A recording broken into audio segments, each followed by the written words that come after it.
Hello, good afternoon to you. Those unforgettable moments in Gothenburg on Wednesday wrote another proud chapter in Scotland's football history.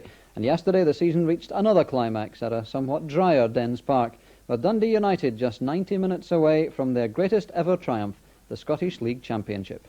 There's Richard Gough. Oh, this could be a great ball. Look at Colin Kelly way out.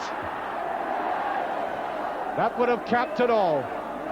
And who was the most interviewed man of the week? No prizes for guessing right. Fergie, of course. With lunchtime yesterday was in his most charitable frame of mind and willing to indulge in a little crystal ball gazing and dispensing compliments largely in the direction of Tannadice. And it's been a season of real drama because for a long time it was Celtic, then it was us, then it was Celtic, then it was us, and now it's United. And, well, you can't argue against them. They've scored more goals than everyone else. Well, football isn't a matter of life or death. It's more serious than that. So it was said some time ago by the Shanks, who might have especially applied that judgment to the desperate relegation battle at Main Road yesterday. But Baker is coming in from this side. It's still Hartford. And it's still Hartford. Oh, he's beaten them all. And he's backheeled it. And power kills one for Chewers. And in addition to those two vital matches, we'll also be showing you all the goals which are in contention for our Goal of the Season competition and telling you how to enter. There'll be a look at how the British Lions opened their New Zealand tour and the latest news of both the Martini Golf in Cheshire and the England-Scotland clash today in the European Youth Championship, where the latest score, I'm afraid, is 4-2 in favour of England. But first to Dens Park, where 25,000 Dundonians jammed themselves into position to see whether United could get the victory over their city rivals, which would bring them their first league championship. Curiously, both United's previous major honours, the League Cup wins of 1979 and 1980, had come on the same Dens Park pitch. Was that to be an omen? Well, Archie takes up the story just before kick-off. Well, Donald Mackay was just telling me before kick-off that he's got to be very interested to see how his team respond to what should be less of an incentive for his players than the Dundee United team, which is on the verge of winning a championship. Because for Dundee, who haven't won here at Dens Park since 1979, today, you might say, is an ordinary Tayside derby. And that is a side amongst whom you would select Cammy Fraser as perhaps their player of the season. The captain of the side, his name has been linked with other clubs. A very stylish, aggressive player who means a lot to the side. And there they are. When they scored their fourth goal last week, they equalled the Premier League record for goals, 88. And that, I think, illustrates more than anything else the high quality of this side. All of the strikers are in the double figures for goal scoring. And I think a key man for them today will be Richard Gough. There he is. It has given Jim McLean great satisfaction to see this youngster develop from coming from South Africa into a fully fledged internationalist. And although he's been suspended, I think Mr. McLean breathed a sigh of relief that he was available for this afternoon. There's the very affable George Smith, the referee from Edinburgh. A really massive crowd in here, making a tremendous noise. And you can see the feet quite still, no sign of twitchy nerves as we kick off. And I suppose the Dundee United team will give a king's ransom for a very quick goal to settle the nerves.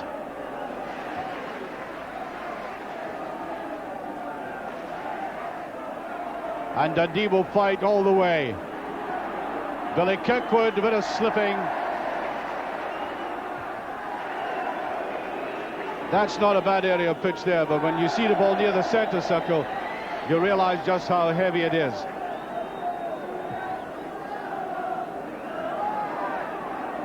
Towering ball, Richard Gough right in the heart of defence, and Dave Neddy has pushed forward.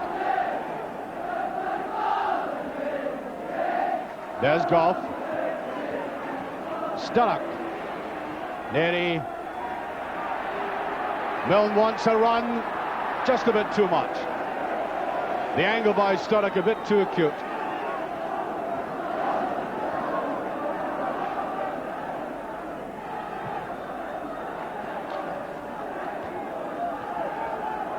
It's a pity the conditions weren't dry, because I think these two teams would really have flowed well this afternoon.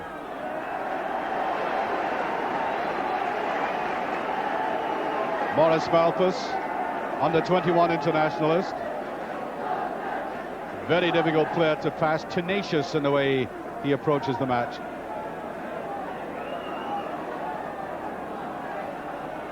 Cammy Fraser. Well, that's a good-looking ball, and Paul Hegarty gets behind it.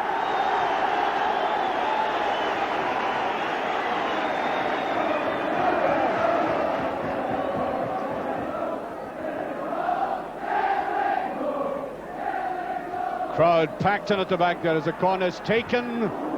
United under a bit of pressure. Awkward ball for McGeechy to take. And there wasn't a single United player in Dundee's half there. Dodge came through very quickly. Now Ralph Milne. This is the driest area on the ground.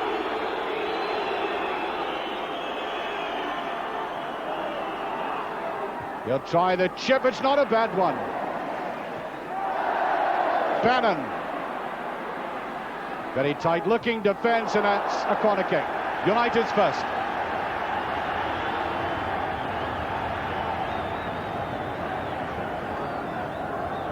Eamon Bannon, who scored that quite magnificent free kick last week against Motherwell.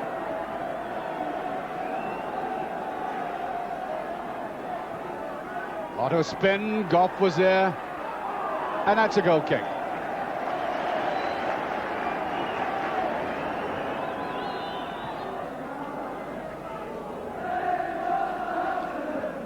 Malthus behind it. Sturrock meeting Neri to pick that up, stride forward. That is Neri playing in midfield today with Richard Goff in centre defence. Milne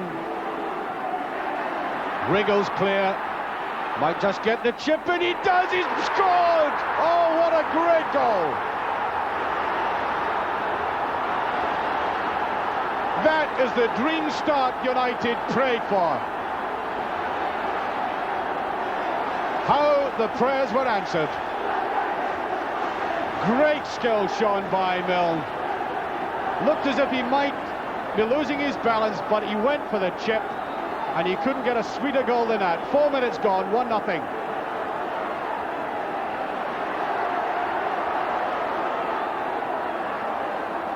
Neatly stroked forward by McGeechy.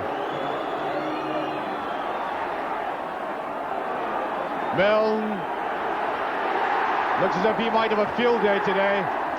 Away by Goff.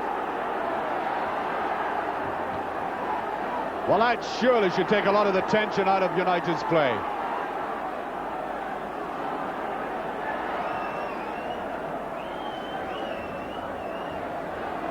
Well, you know, it's there's Richard Goff. It's one of these things, when you run a goal of the season competition, you think it's all neat and packaged, and then bang, up comes another one you've really got to consider. By Jove, that was a marvellous goal. Bannon. Stark. Milne. United progressing well. That's a free kick. Big Ian McDonald hard in. Very solid player indeed.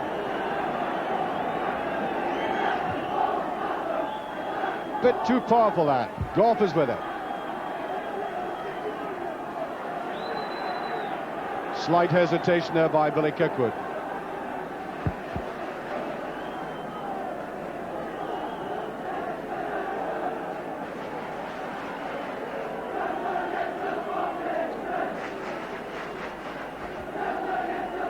There's Sturrock, and nearly goes down. Penalty kick.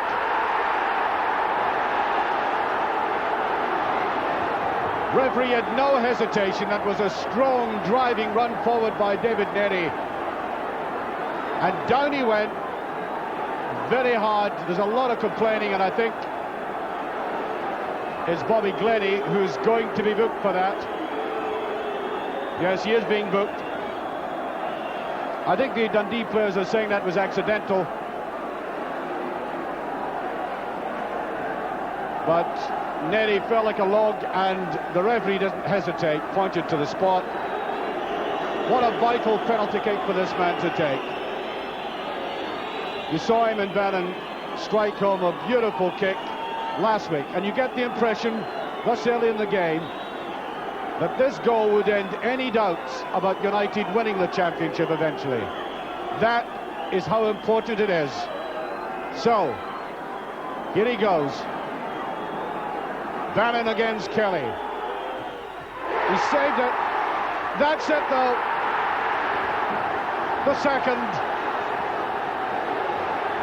Not the tidiest goal him and Bannon's ever scored, but I doubt that there's been one more meaningful than that. He had the presence of mind to follow up his rather innocuously taken kick and touch it home. 2-0 up, 12 minutes gone, and I think they should be getting the champagne out of the ice.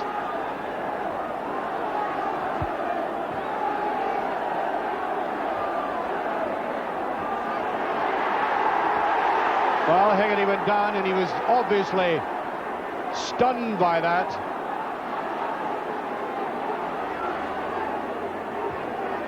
The power again of Richard Gough driving in. Well, Paul Hegarty takes a lot to stop him, but he bent down immediately, got the collision. Well, you would think they'd taken a shoehorn and prize people in here today.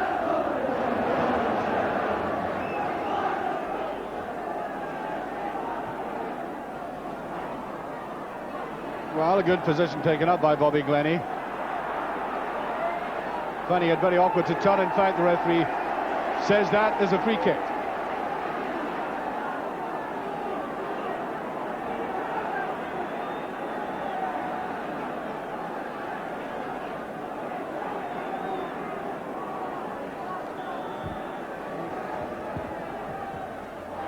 Deflection for the corner. Ferguson opting for the low one. What's a great shot, Cammy Fraser. What's essential for that position is getting a sighted goal and hitting it immediately, which he did, and it just shaded away.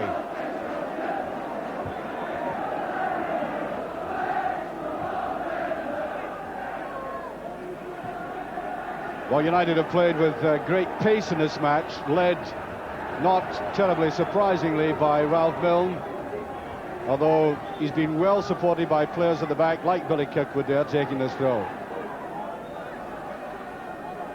The danger coming to Dundee from several players like Sturrock here, Milne at the back. I think there may have been a deflection, yes. Corner kick.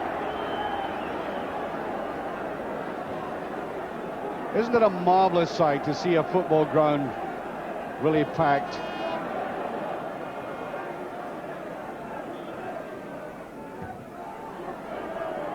Eamon Bannon was hitting that, I think.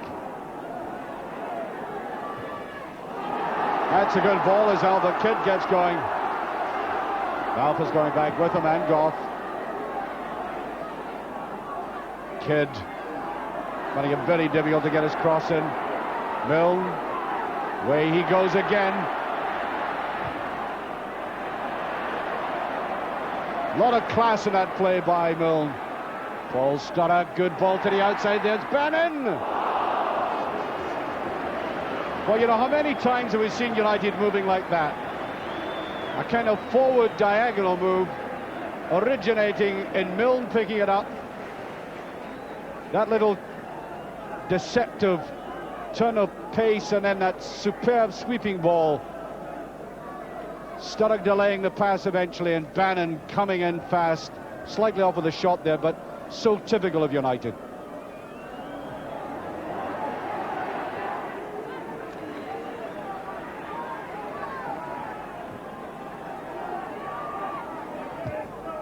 Well, that's a good ball to Dodds.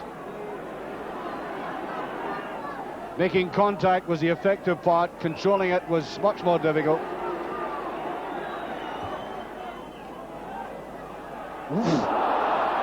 Well, I think it was a combination of swerve and sun in the eye that caused that. I mean, he looked as if he had it well controlled. It was a bad ball by Sturrock. He certainly didn't mean that. And then suddenly, it all went wrong for him. Lucky enough to get that pushed away.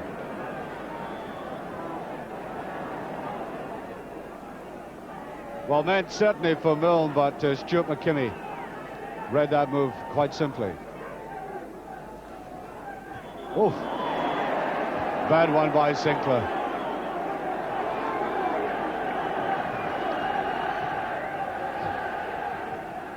Dodds as Bannon, will he get it just? And there's Dodds, it's over. Is it? Oh, what a miss. Looked as if the ball was going over the goal line, and Bannon got it back, and that was a very deft little flick there by David Dodds. I mean, he did that without any effort at all. Just for a moment it looked as if it had bounced over the line. The referee looked across to the linesman. No goal. Another great move though. Fraser. Up come the blue shots. There's Sinclair trying to get in. Ferguson, he's done it. 2-1. 28 minutes of the first half gone, and Dundee certainly back in business. He really took it exceptionally well. You could see him looking for a space, and he suddenly found it, hit it quickly, and McAlpin had absolutely no chance with it. Wrong by Sturrock. Well, according to our watch, we've played the first 45 minutes. Sturrock again. And there goes the half-time whistle. As I said, the boos you can hear from the Dundee supporters underneath has been an excellent match. I think Dundee United must be extremely satisfied, and I'm not quite sure if they have it in mind to pay a special bonus to Ralph Milne, number 8 there, walking off. But, you know, they really ought to. That goal after 4 minutes was an absolute gem. They really got it well under control when he showed them the way to goal with superb skill. But it looked as if he might not get control, chipping the goalkeeper delightfully.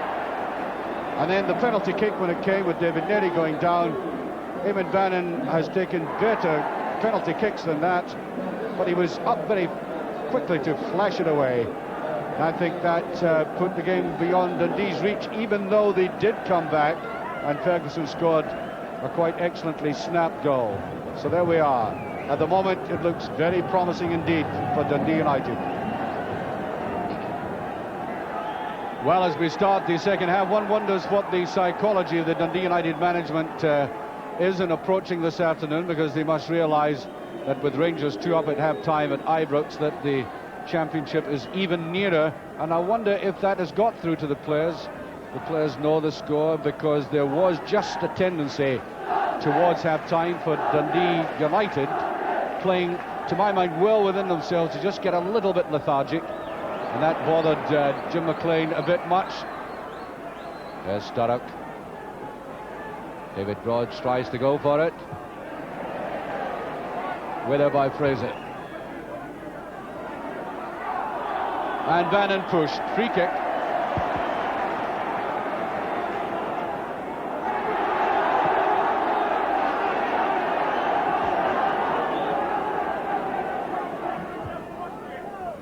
Way down this side and a bit too fine. Throw to United.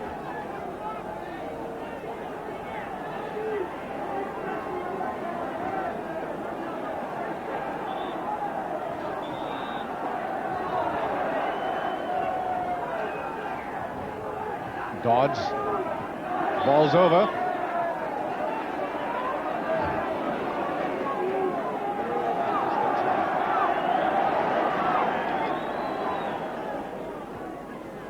Sinclair. That's a free kick.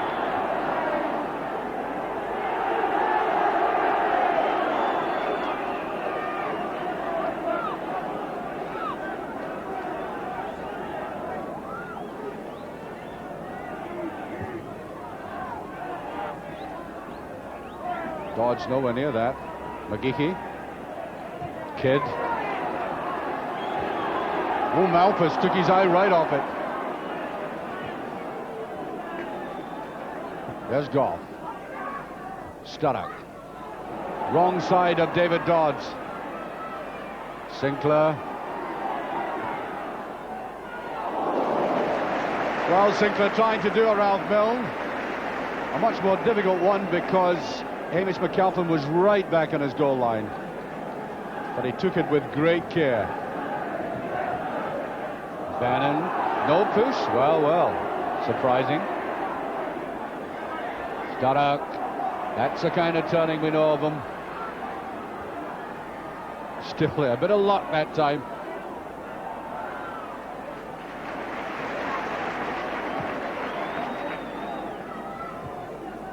Sinclair finding it awkward to bring that down. Away goes Hegarty. Hardly seen him over the halfway line in this match.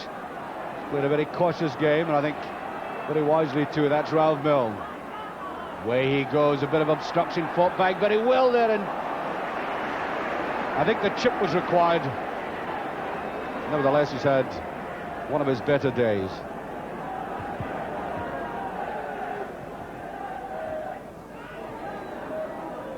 That's Malpas.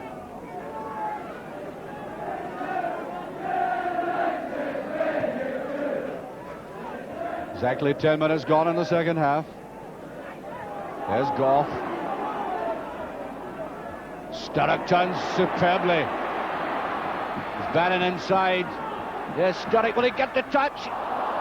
The deflection. And that's the first real solo burst that Paul Sturrock's had in the match. He's been linking with others very well, but decided to go on his own, using Eamon Bannon as a decoy inside him, but there was the ultimate deflection.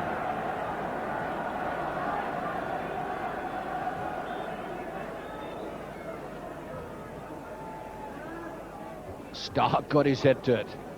There's Kirkwood. Milne won't get that one.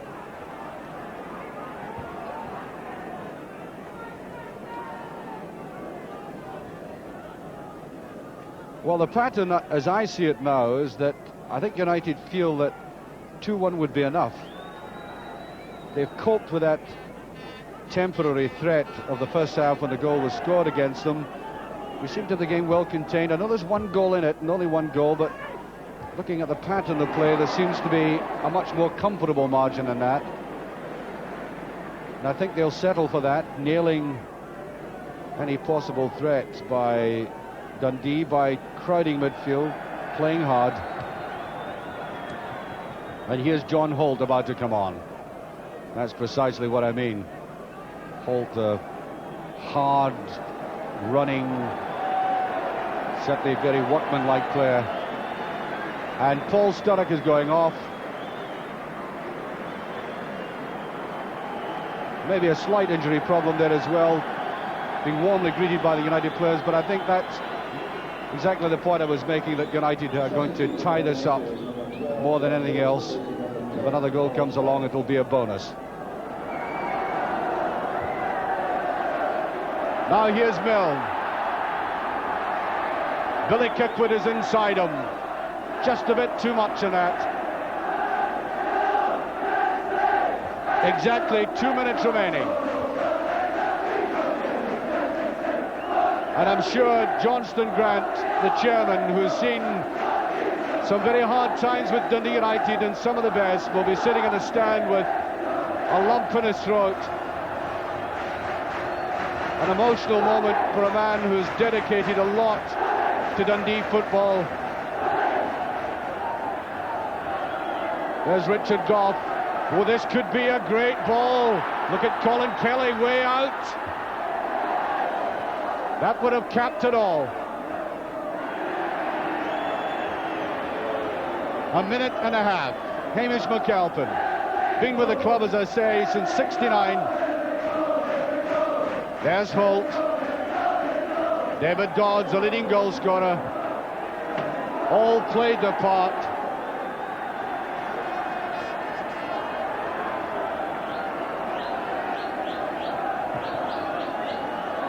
I would put this down as one of the great achievements in Scottish football.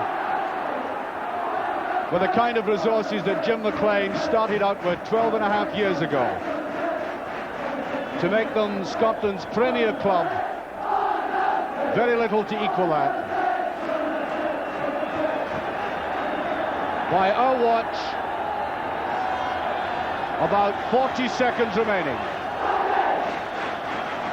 And it now doesn't really matter what is happening at either Pittodrie or Ibrox. It is uniquely United's triumph this afternoon. Kelly with a touch, and this may be the very last moment of the game. Maybe a little of injury time, but it is a goal kick. Thought it may just be a corner, and there they are, ready to celebrate. They would have longed to go to see the team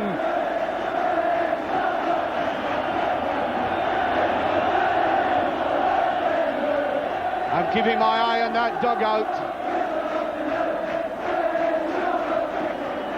because they're going to come out of it like greyhounds out of a trap, and who can blame them? 10 seconds into injury time, still 2-1, the championship is on.